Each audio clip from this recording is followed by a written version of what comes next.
Alright everyone, it's time for Occult Literature, video number 252, The Ancient Mysteries and Modern Masonry, of course modern being over a century ago. Link in the description of my edition of this work on Amazon. It's 165 pages, so it's fairly full length. It's quite depthy as well. It's fairly dense content. Second and third links as well to my books blogs, both Blogspot and WordPress. I do have some other works that are on the Masons. Not as many right now, although I do have a whole bunch of them to actually edit from. I will be doing a bit more of the Masons, ancient mystery traditions, Knights Templar, and so forth sort of material over the subsequent years. I'm never going to stop editing, so, you know, the type of material is endless. It's inexhaustible. There are thousands and thousands of editions to work on, and I'm only, you know, a couple hundred in. This work is excellent. It's broken up into basically sections that were initially lectures, and Charles Vail, who actually wrote this book, he was a Unitarian minister, also a Mason. He was a political activist. Well, he was a socialist, so basically a revolutionary wannabe. May not agree with his political views, but his religious views were interesting and more reformist-minded at the time. You have in this period of time, early 20th century, late 19th, where you have a lot of leftism merging with religion, and some of it is actually pretty good, insofar as it's just a historical study bereaved of opinion in that more political sense. He's definitely a scholar with regards to this work. This was apparently a series of lectures delivered to a joint congregation. It was his normal Unitarian church service, but there were a bunch of Masons there that may not have even regularly otherwise been in attendance.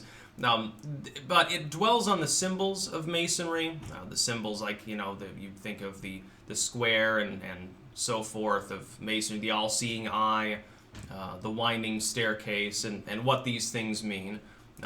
The symbols themselves as spiritual allegory, coming from pre-Christian times in some cases. Now, one thing that's claimed here is basically the Christian allegories worked with, which he takes as fine because he's a Unitarian, he's technically a Christian minister. Also have an overlap with older traditions, pagan schools, which is true, historically and spiritually speaking. Pagan symbols influenced Christianity heavily. When Christianity was Romanized, especially even the holidays are pagan in form. This is inarguable, it's established historical fact.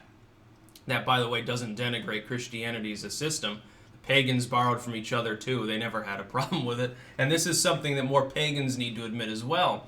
It also talks about the history of the Freemasons, like, for instance, the idea of the reformation of what became modern Masonry in the 18th century. Some of the things ascribed to it being older have nothing to do with the more modern form, he claims. He speaks about the Knights Templar, how it's a mistake to fully overlap the Templar with the Masons. In every tradition there are similarities, there are philosophical overlappings, but it's not a full traditional sort of step from one to the other. He speaks about the persecution of the Templars and some of these other groups, so some of the skilled sort of guilds at the time that existed, and some of the figures within Freemasonry as well. And there's a lot of quotation, and this is the best thing for those that are interested in the occult, in sort of the mystery tradition, Masons, Theosophy, sort of early 20th century occult thing.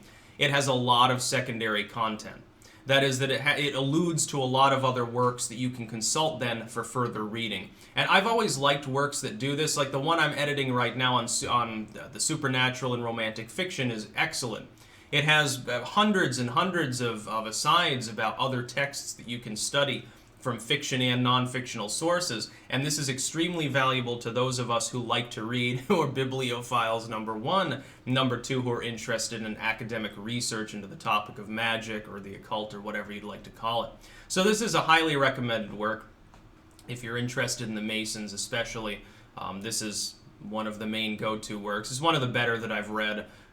Fairly lengthy, but it's able to be digested. And again, it is rigorous in its academic content, but it is in lay terms. So you will be able to actually understand it. Some of the stuff about Masons is very, very opaque. It's extremely obtuse. It can be hard to actually swallow the info because you'll have 100 pages about what some obscure symbol means, and it just goes off into la-la land. And I've actually encountered texts like this, some by Masons themselves or their proponents, and some by people that are maybe more Catholic in form and therefore have a big problem with it. You got to understand that the Catholic Church has vigorously fought against Freemasonry for centuries. They still have a stick up their ass about them, I think, to this day, which is amusing to watch. Again, link in the description of my edition of this work on Amazon. Highly recommended if you're studying the Masons. This is the premier work I would suggest for you. Second and third links to my books, blogs. There are 10 different categories. There are all sorts of different things you can peruse. There are a few other works about Masons, I think mainly in the spirituality category, if I remember correctly. There may be a couple in the academic header, though, as well. That's about all. Peace out.